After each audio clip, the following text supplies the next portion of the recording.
Hello friends, Mandar here. I'm back with another video. Today we'll look at the numbers that USCIS has announced about H1B cap lottery. There are some interesting points to note and I'm going to talk about that. There is also some good news from USCIS specifically in two areas. One is from the stamping perspective and another one is from the I-140 petition perspective. They have relaxed some rules and that is going to be a good news. Also, I'm going to cover some important questions that a lot of you have asked me through different channels, and some of these will be important to you. So you don't want to miss any of these topics. Watch this video until the end and let's get started.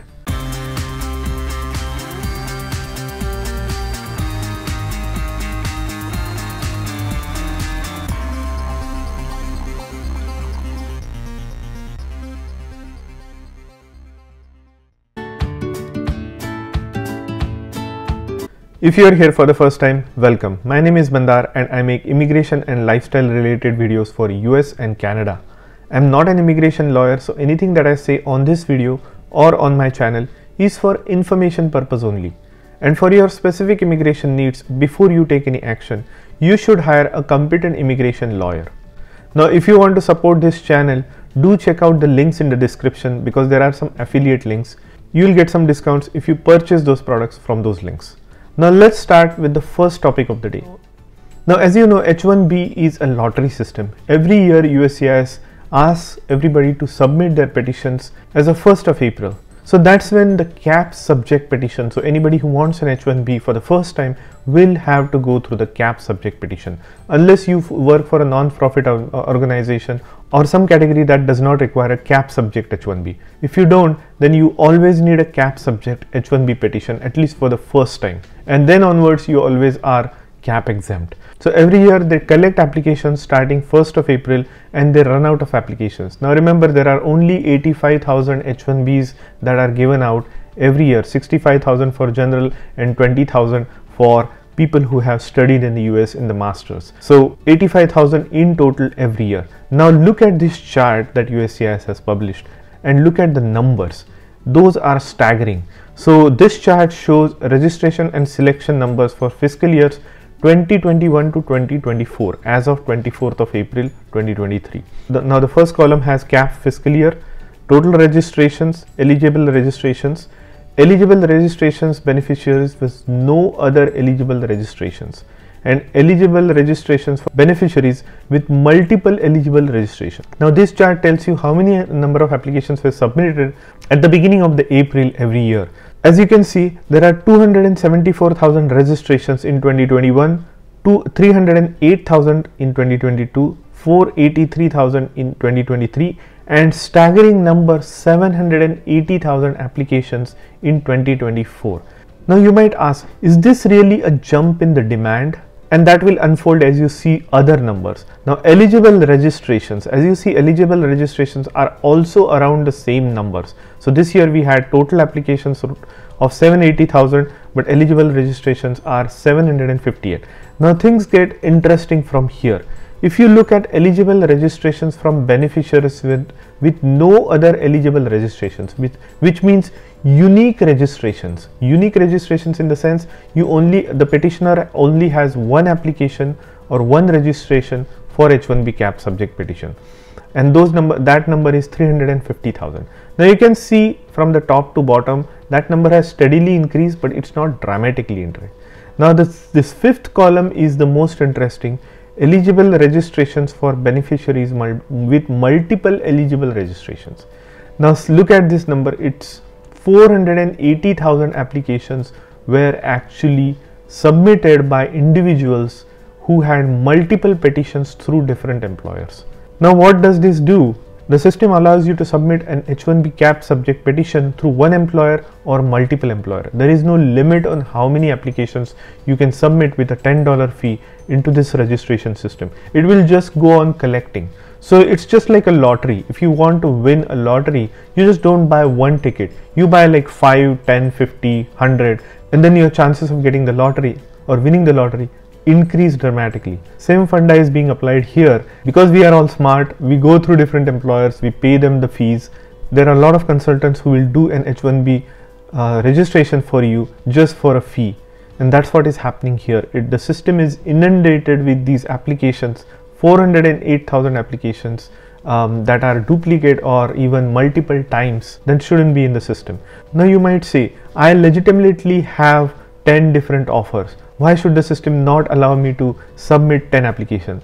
Think about it. Nobody will believe you that you have 10 simultaneous job offers. You may have 1 or 2 or 3, that is believable, but I am pretty sure USCIS knows this, that nobody has 10 different offers or 5 different offers at the same time. You are only going to join one company that you already have a legitimate offer on. So put down in the comment section below, what do you think about this particular section?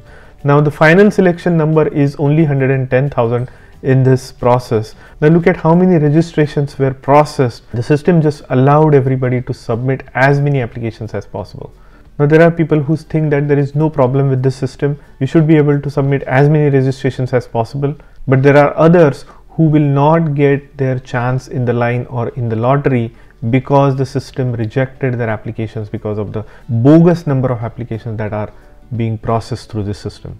So some legitimate people such as PhDs or doctors or any of those may not have got their H1B selected because there are so many other who just bogged down the system, use the loophole to submit multiple applications through consultants and all. Let me know in the comment section below, what do you think about this particular aspect of this H1B lottery? Should they change it? Should they reject these multiple petitions, or should they be accepting these multiple petitions at the cost of those that get rejected? So that was my first topic. The second topic I wanted to cover is investment. So I know for sure that some of you are interested in stock trading, day trading, buying cryptocurrencies. I want to present you Webull. Webull is a trading platform. It allows you to buy stock, it allows you to buy options, do options trading, and also it allows you to buy cryptocurrency. Webull 9 was released with a brand new home and market page, asset page, and economic calendar. Also, Webull Cash Management was launched with 5.8% API with no fees attached and no minimum balance and unlimited withdrawals. This is amazing. This coming May, new Webull USA users can still enjoy 5.8% APY and get up to 12 free stocks when making an initial deposit of any amount. Each is valued between $3 and $3,000. Feel free to take advantage of this. Join through my link and you will get those free stocks. Let's move on to our next topic. Now there is some more good news for US visa renewals. In some of these visa stampings, we have seen that the USCIS has put clearance received or department authorization on their previous visa. Now if you go back and look at your previous visa stamp, if you have clearance received or department authorization on your visa stamp noted in the annotation section, you can now skip the interview. You can have an interview waiver if you are applying for the next visa. Now they have given the clear criteria on their website and I will put it on the screen here. But this is a good news because if you have this kind of annotation on your previous visa, you may not need to go to an appointment. And as you know, there is a lot of wait time for the appointments at the consulates. And if you are able to waive your interview, that is a very good news because then you will get your visa through your Dropbox appointment only, and those are much faster than the actual appointments. So this is the first good news that I wanted to give you. Go back to your visa, check the annotation section, what it says. Leave in the comment section if you notice that you have clearance received or department authorization in the annotation section. That will be of great help to the community. So that was another topic that I wanted to cover.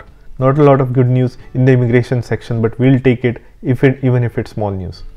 Now the next one I want to cover is an important question that I got from one of my viewers. A lot of people have asked some related questions, so I wanted to cover this topic.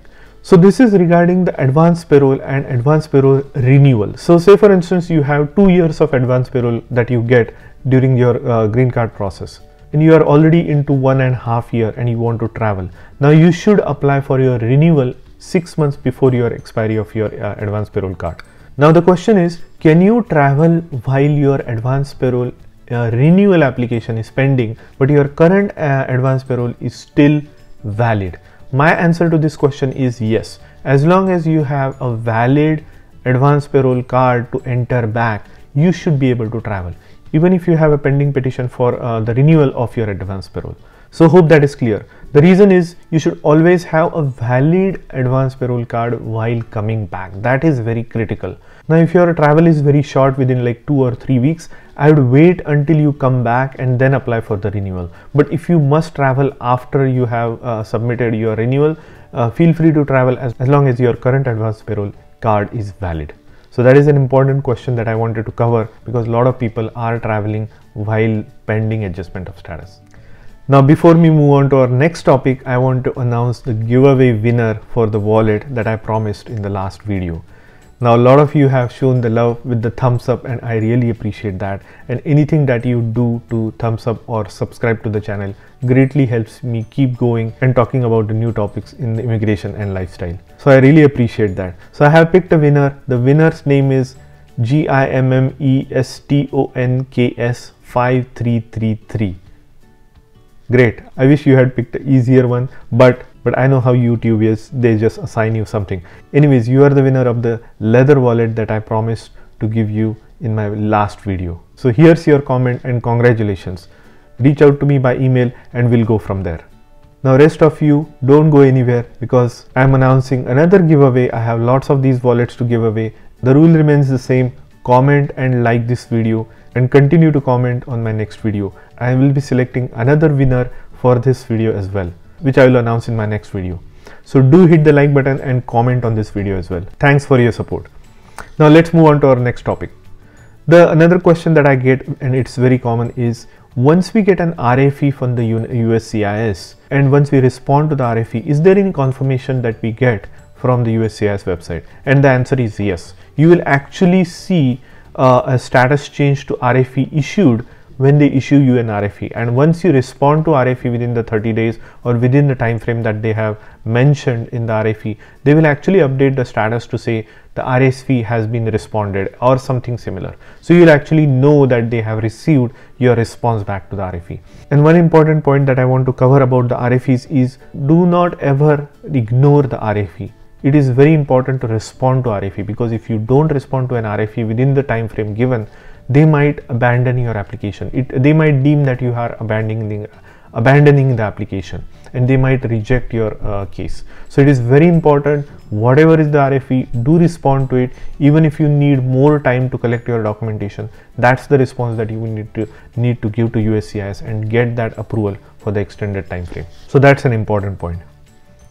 Now, one other point was, a lot of people are getting mistakes on their green card that were issued, or this also applies to the EAD card and such, and they are taking a lot of time to process these applications. Now, if you have to travel, if you have got your green card and if there is a mistake on your green card, if you want to get it corrected, there is a form called I-90 that you will need to submit. It's basically for reissuance of the green card with corrections or otherwise. Now, typically it only takes 1 or 2 months. In my experience, I had this issue in the past. Nowadays, it seems like it's taking a lot longer.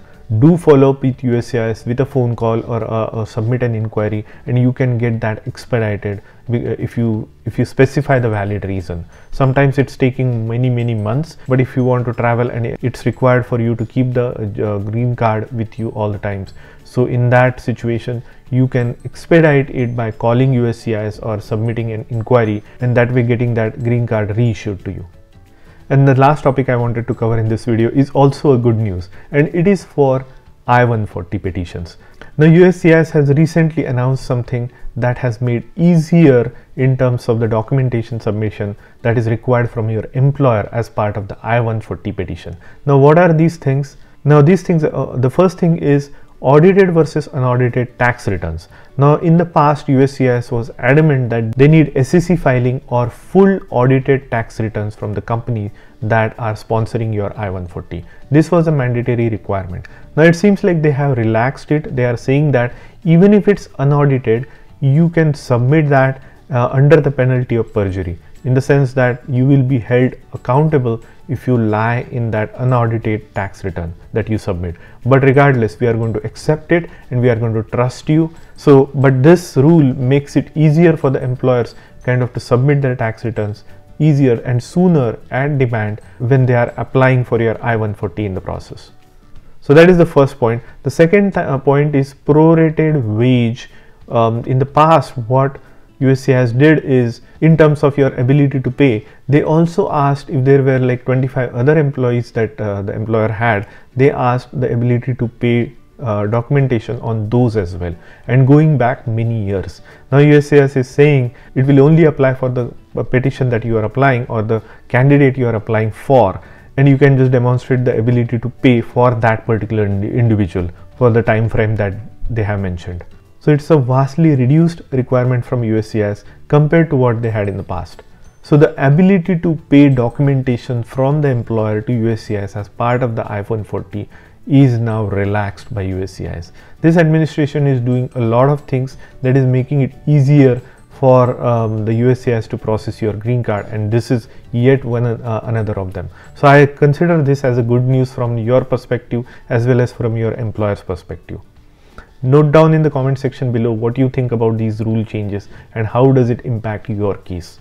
So that's really what I wanted to cover in this video. If you had any other questions or topics that that you would like me to consider in my future videos, do note them in the comment section below. As always, I am always available on the Patreon, and if you want to talk to me with the non-legal advice, do book a call with me on the Calendly. All the links are in the description. And if you like the content of this video, do hit the like button and consider subscribing to my channel, and I'll see you in the next one.